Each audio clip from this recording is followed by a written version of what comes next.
Assalamualaikum warahmatullahi wabarakatuh.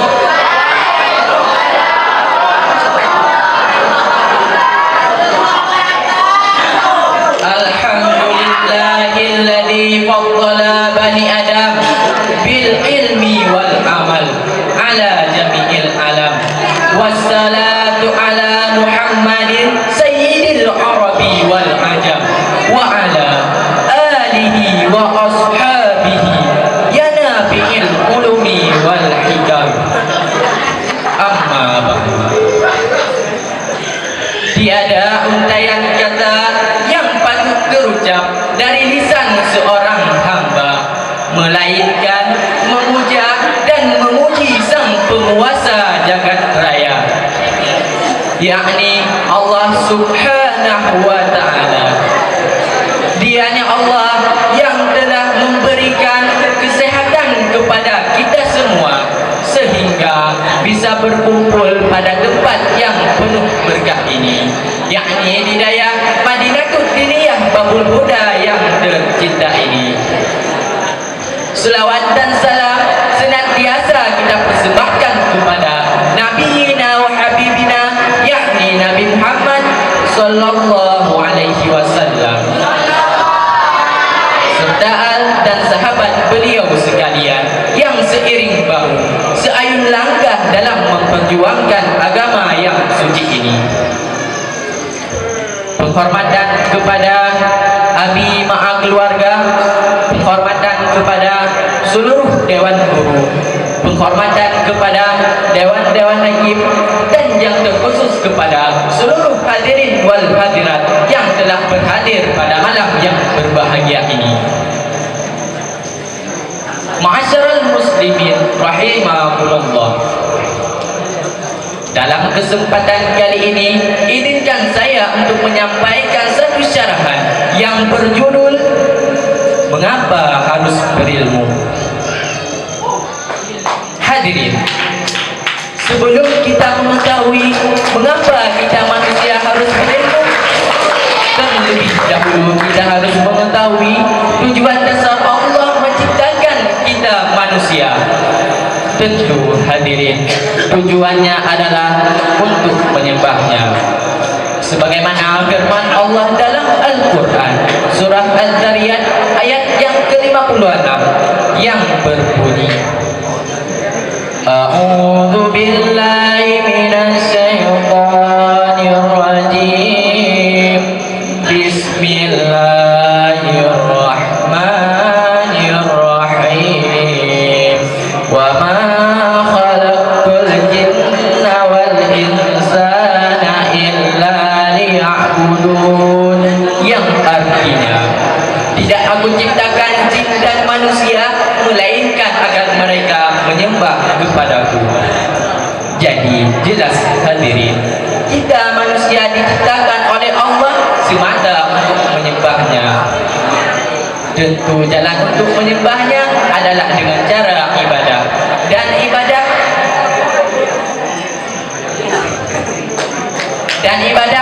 yang kita kerjakan baru mendapatkan nilai di sisi Allah bila dikerjakan dengan dasar dan modal ilmu agama. Oleh karena itu, la budda minal ibadati ma'al ilmi. Tidak boleh tidak dalam suatu ibadat harus disertai dengan ilmu.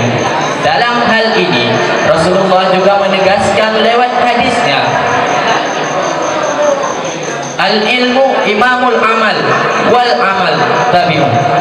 Ilmu adalah pemimpinnya amal, sementara amal adalah pengikutnya ilmu.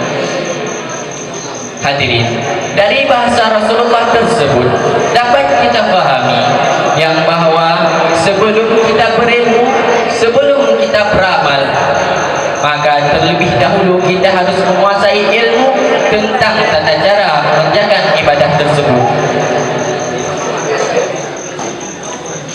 Karena hadirin, ibadah bukan sebuah ritual, ibadah bukanlah sebuah ajang ikut-ikutan yang bisa kita praktekkan dengan cuma sebatas menonton.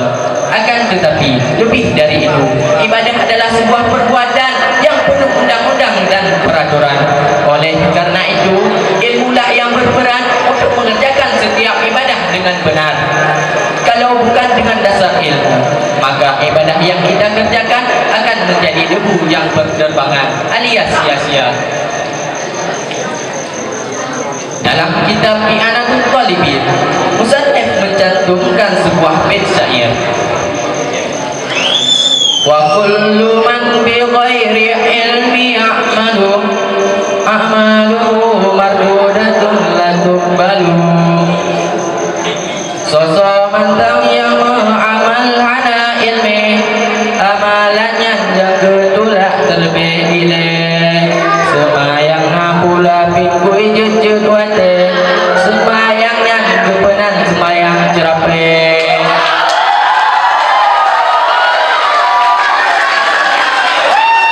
Tiap-tiap amalan yang dikerjakan dengan tanpa ilmu, amalannya akan ditolak, tidak akan diterima.